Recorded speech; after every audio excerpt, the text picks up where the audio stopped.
Bonjour amis spirituels Sagittaires et bienvenue sur ma chaîne Cœur de Cristal. Je réalise cette guidance en me servant des cartes comme support intuitif et en canalisant par l'écriture. Dans cette vidéo, il y aura 5 parties: les énergies générales du mois, le domaine spirituel, professionnel et relationnel sentimental. Pour terminer, je te propose 3 choix de réponse à une de tes questions. Je te rappelle que cette guidance est générale, ne prends que ce qui résonne en toi.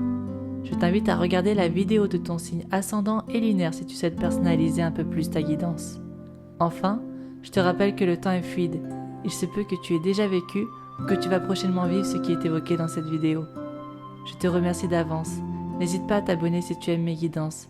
Je te souhaite un bon visionnage.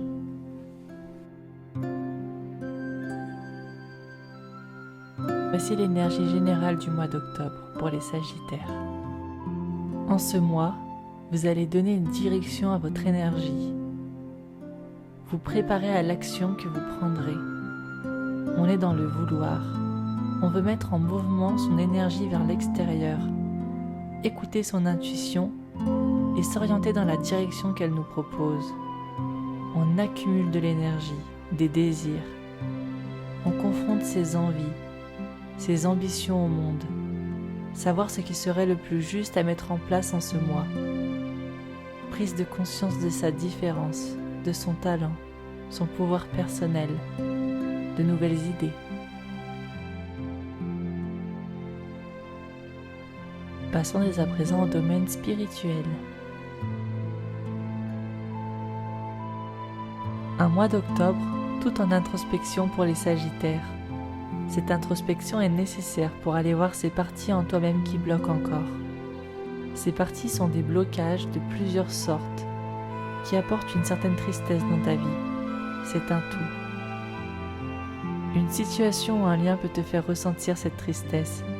Et celle-ci est ici non pas pour te faire souffrir, mais pour te faire prendre conscience. Ce blocage peut être karmique comme l'indique cette carte, mais pas seulement. Ce qu'il faut retenir, c'est que des chaînes ne te permettent pas de te défaire de schémas bloquants, des schémas qui ne te permettent pas de sortir de relations toxiques, même si tu en as conscience et que cela te rend triste. La première étape pour sortir d'un schéma est de prendre conscience de celui-ci. Et pour ce faire, il faut ressentir au moment présent ce qu'il se passe en toi. Si ici c'est de la tristesse qui est ressentie, accepte celle-ci. Regarde-la comme un élément nécessaire pour ton propre développement et ta prise de conscience. En acceptant cette tristesse, tu prends de la hauteur et te permets de canaliser une toute autre énergie qui t'aidera en ce sens.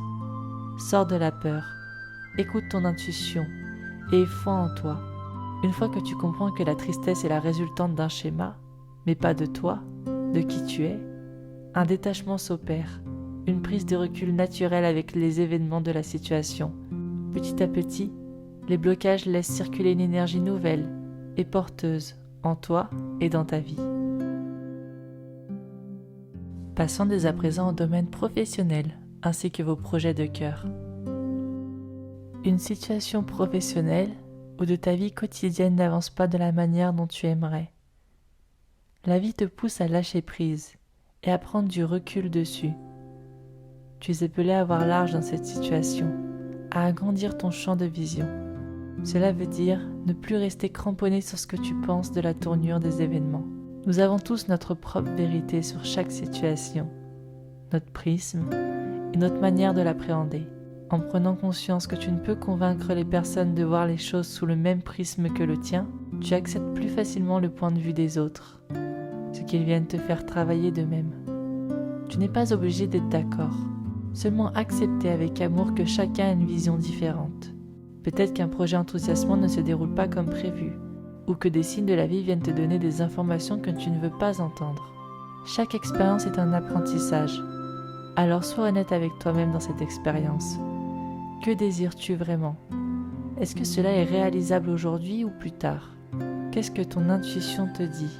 Est-ce que ton mental est d'accord et aligné avec ton intuition? Sinon, cherche pourquoi. Fais-tu un choix émanant d'une envie du cœur ou de ta tête? Tu vas travailler en ce sens en ce mois d'octobre. Passons dès à présent au domaine relationnel et sentimental. Un mois de pause. Il t'est conseillé de ralentir dans cette situation, de te poser, de prendre plus le temps de vivre le moment présent, de laisser la vie t'apporter les opportunités nécessaires. Éviter de forcer le destin. Avoir foi en l'agenda universel de la vie. Chaque chose arrive au bon moment. Le chemin pour parvenir au but est tout aussi enrichissant que le but en lui-même. Alors ne néglige pas cette étape importante qui se joue dans ta vie présentement. De même, ne parle pas de certains projets ou situations sentimentales, relationnelles qui ne sont pas encore matérialisés. Ceux-ci, si exposés trop tôt, vont peut-être t'amener à défendre tes idées et tu n'as pas à te justifier inutilement. Chercher à parler d'un projet de cœur trop tôt, c'est un manque de foi en soi-même dans ce projet ou dans cette situation. Ne cherche pas à ce que l'extérieur te rassure sur ce projet. Seul toi peut être rassuré. Comment ? En te centrant dans ton cœur. Est-ce que ce projet te fait vibrer ? Est-ce que cette situation te fait vibrer ? Dans ce cas, utilise la loi d'attraction pour envoyer les plus belles énergies à la vie pour qu'elle t'apporte ce que tu désires quand cela sera le juste moment pour toi. Nul besoin d'aller chercher un avis similaire à ton intuition. Si celle-ci t'indique un chemin, une idée, fais-toi confiance.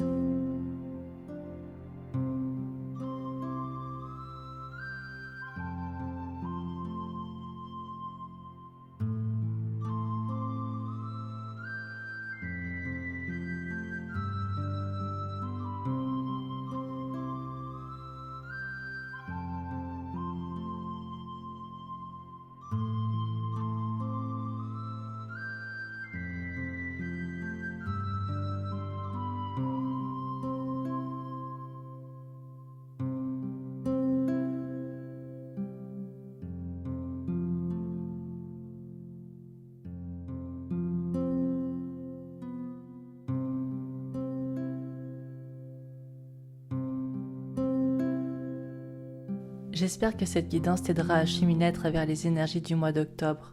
Je te remercie, à très bientôt.